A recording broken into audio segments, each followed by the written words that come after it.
tí kí káàbọ̀ sábàlá ìròyìn lórí ètò ètò wa Agogo Ayọ̀ fún tòní. Èmi ni Olúwaṣèyí Ògúnlẹ̀yẹ. Ẹ gbọ́ kókó inú ìròyìn tí a ní fún yín. Ọwọ́ àwọn ọlọ́pàá tẹ olùṣọ́ àgùntàn ajínigbé àti ajínipa. Ṣòkòtò báǹkì W fàya lórí ìtàgé. Olùṣọ́ àgùntàn jẹ́wọ́ fífi ìgbà kan lo oògùn olóró. Ẹ wá nǹkan fìdílé ká jọ gbádùn ìròyìn náà lẹ́kùnrẹ́rẹ́.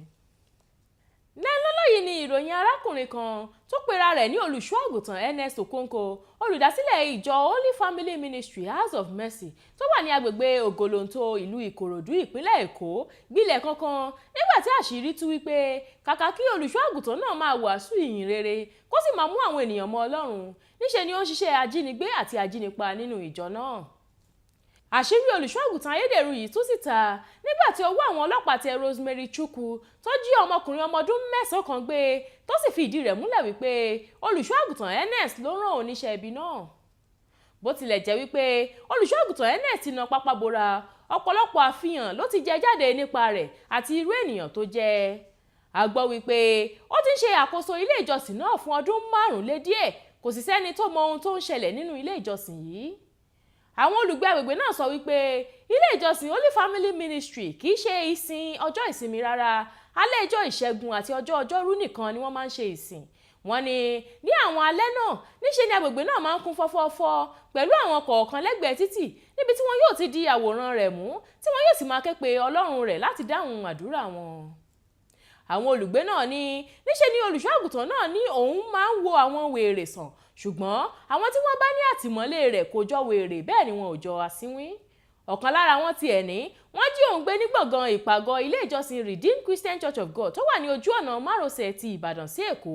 Ó sọ wípé àwọn tiẹ̀ pọ̀ tẹ́lẹ̀ ṣùgbọ́n wọ́n máa wá mú àwọn lẹ́yọ kọ̀ọ̀kan ni, àti wípé ọmọ ìpínlẹ̀ Anambra ni òun sì ti wà ní àtìmọ́lé látọdún 2012.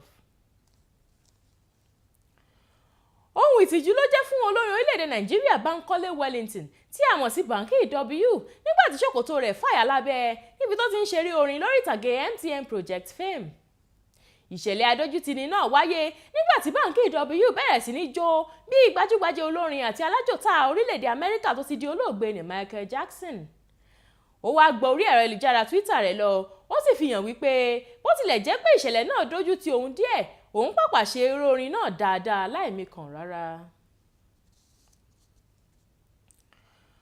Ọ̀kan lára àwọn olùṣọ́ àgùntàn nínú ìjọ Redeemed Christian Church of God kan tó wà nílùú Èkó ti ṣàlàyé sùúrùtù tó bá oògùn olóró fà fún àwọn onígbàgbọ́ láti lè fi hàn wípé kò sí ẹni tí Ọlọ́run kò lè gbàlà àti pé kò sí ẹni tí kò lẹ́ṣẹ̀ lójú Ọlọ́run.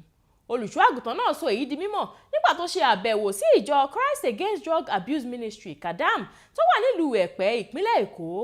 Olùṣọ́ àgùntàn Victor tó jẹ́ adarí agbègbè kan nínú ìjọ RCCG sọ wípé òun ti fi ìgbà kan ta ẹ̀jẹ̀ òun kóun bá lè rí owó ra oògùn olóró náà tó ti di bárakú fún òun nígbà náà lọ́hùn-ún.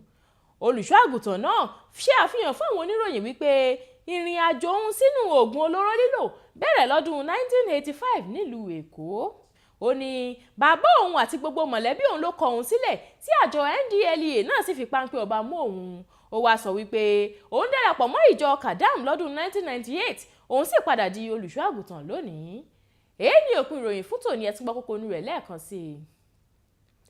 Ọwọ́ àwọn ọlọ́pàá tẹ olùṣọ́ àgùntàn ajínigbé àti ajínipa. Ṣòkòtò Banky W fàya lórí ìtàgé. Olùṣọ́ àgùntàn jẹ́wọ́ fífi ìgbà kan lo oògùn olóró. Àwa ìjọba lọ lórí abala ìròyìn lórí ètò wa Agogo Ayọ̀ fún tòní. Lẹ́ẹ̀kan sí èmi ni Olúwaṣèyí Ògúnlẹ̀yẹ. Ètò ṣì ń tẹ̀síwájú, ẹ má bá wa kálọ.